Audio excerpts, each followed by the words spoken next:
दाई ए वो मैं कौन बोल दिया करो दाई। ए हमार बात माना करो, झुंडन के बात ना मानो।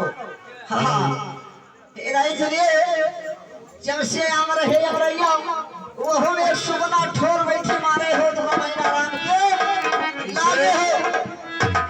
तीसरी सबक क्या कहा जाता है, अरे जब तक से